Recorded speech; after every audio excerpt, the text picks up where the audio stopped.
చాలా ఆరోపణలు పెట్టిరు అసెంబ్లీ ఎలక్షన్ల ముందు చాలా బదనాం చేసే ప్రయత్నం చేసింది ఏమన్నారు అన్నాడు ఏ బీఆర్ఎస్ బీజేపీ వేరు కాదు వీళ్ళిద్దరు ఒకటే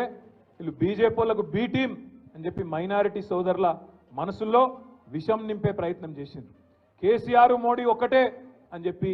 చిల్లర మాటలు మాట్లాడింది हैदराबाद लेवल नम्मले हैदराबाद में कोई यकीन नहीं करे पूरे शहर है हैदराबाद में जितने भी हमारे माइनॉरिटी भाई हैं बहन हैं आप सभी लोगों ने तय दिल से हमको मदद दिया इसीलिए पूरा का पूरा हैदराबाद हम जीत गए हैदराबाद जो गढ़ है तेलंगाना का जो दिल है और जो धड़कन है उसमें आज शानदार तरीके से हम लोग शानदार जीत हासिल कर पाए क्या क्या मेजॉरिटियां मिले हर किसी को आप देख रहे हैं खुतबुल्लापुर में सबसे ज्यादा 85,000 कुकटपल्ली में 72,000 हमारे पज्जन्ना 46,000 చూసుకుంటూ పోతే బ్రహ్మాండమైన మెజారిటీలు హైదరాబాద్లో అంతటా వచ్చినాయి కానీ దురదృష్టం కొంత అక్కడ ఇక్కడ ఈ చిల్లర ప్రచారం ఏదైతే చేసిరో దొంగ ప్రచారం కాంగ్రెస్ వాళ్ళు దాన్ని అక్కడక్కడ నమ్మిండ్రు ఆ రోజు ఏమన్నారు కవితమ్మని అరెస్ట్ చేయలే అందుకే మేము అంటున్నాం వీళ్ళు ఒకటే అని మరి ఇవాళ నేను అడుగుతున్నా ఆ రోజు కవితమ్మ సుప్రీంకోర్టులో కేసు ఉండే స్టే ఉండే అందుకే అరెస్టు చేయలేకపోయింది కానీ ఇవాళ పగబట్టి ఇంటికొచ్చి ఒక కవితమ్మనే కాదు కవితమ్మని అరెస్ట్ చేసిండ్రు ఇద్దరు ముఖ్యమంత్రులను అరెస్ట్ చేసిండ్రు అంటే ఎట్లున్నదంటే రేసు ఉరుకుతే నేను ఒక్కనే ఉరకాలి తప్ప ఎవడు ఉండొద్దు ఇక మైదానంలో అన్నట్టు మోడీ గారు ఇలా మొత్తం ప్రతిపక్షాలను అరెస్ట్ చేసే ప్రయత్నంలో ఉన్నారు మరి ఇవాళ ఏమంటది ఈ కాంగ్రెస్ పార్టీ మీరు ఆలోచన చేయాలని చెప్పి నేను కోరుతా ఉన్నా ఇంకొక మాట కూడా మీరు ఆలోచన చేయండి आज मोदी को और बीजेपी को रोकने की ताकत रोकने की हिम्मत रोकने की आज जो एक माहौल बनाना चाहिए वो आज वो ताकत कांग्रेस पार्टी में नहीं है इसलिए आज ममता बनर्जी बोल रही है वहां पे बंगाल में कि कांग्रेस पार्टी 40 पार नहीं कर पाएंगी क्योंकि अगर किसी को रोकना है बीजेपी को किसी को अगर किसी में अगर रोकने की ताकत है तो वो है रीजनल लीडरों में ताकतवर लीडरों में जैसे केसीआर जैसे ममता बनर्जी जैसे अरविंद केजरीवाल इनमें है कांग्रेस में वो ताकत नहीं है ఇతనే చెప్తలేని మాట నేను ఇలా మీరు చూడండి దేశం అంతటా ఎవరు ఆపగలుగుతున్నారు బీజేపీని కేవలం బలంగా ఉన్న ప్రాంతీయ నాయకులు ఆపగలుగుతున్నారు తప్ప కాంగ్రెస్లో ఆ పరిస్థితి లేదు ఇక దానిలా ఇక్కడున్న కాంగ్రెస్ అయితే చాలా విచిత్రమైన కాంగ్రెస్ ఈ కాంగ్రెస్ అసలు ఇది కాంగ్రెసా బీజేపీ అర్థం కాదు మనకు కొద్దిసేపు చూస్తే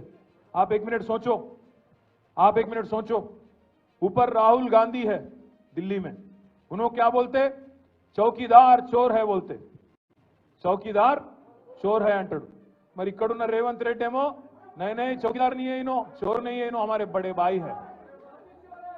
चौकीदार चोर है ఆయన అంటాడు ఈయననేమో बड़े भाई है हमारे అని ఈయన అంటాడు ఇంకొక మాట మీరు ఆలోచించండి అదానీ ప్రధాని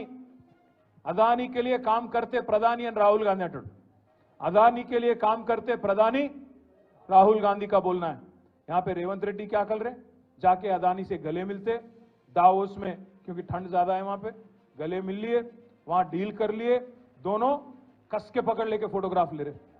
అంటే అదాని దొంగనా దొరనా చెప్పు మరి నువ్వు మీ రాహుల్ గాంధీ ఏమో అదాని మంచోడు కాదంటాడు రేవంత్ రెడ్డి మాత్రం అదాని సక్కటోడు సొక్కం మనిషి ఈయన చెప్తాడు गुजरात मॉडल बेकार है फेक है ये राहुल गांधी का बोलना है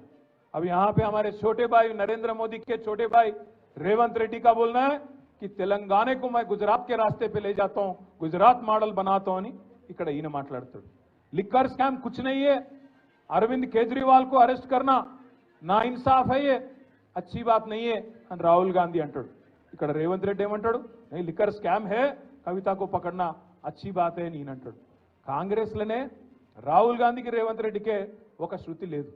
ఈయన ఇవాళ బీజేపీ పాట పాడుతున్నాడు ఇక్కడ ఉన్న ఆయన రేవంత్ రెడ్డి మీరు యాద పెట్టుకోండి ఇలా రాసి పెట్టుకోండి పార్లమెంట్ ఎన్నిక తర్వాత ఈ రేవంత్ రెడ్డి అంటాడు ఎందుకంటే కాంగ్రెస్ గెలవది పీకది వాళ్ళతో ఏం కాదు దేశంలో ఊదు కాలది పీరు లేవది వాళ్ళతో ఏం కాదు 40 సీట్లు కూడా దాటే పరిస్థితి లేదు 40 సీట్లు దాటకపోతే వెంటనే జంప్ అయ్యే మొట్టమొదటి క్యాండిడేట్ ఈ దేశంలో ఎవడన్నా ఉన్నాడా అంటే ఈ రేవంత్ రెడ్డి మళ్ళీ మొత్తం ముఠా కట్టుకొని ఈ నాగేందర్ను బిగేందర్ అందరిని తీసుకొని బీజేపీలకు జంప్ అయ్యే మొదటి క్యాండిడేటు ఇదే రేవంత్ రెడ్డి మీరు రాసి పెట్టుకోండి నేను ఇప్పటికీ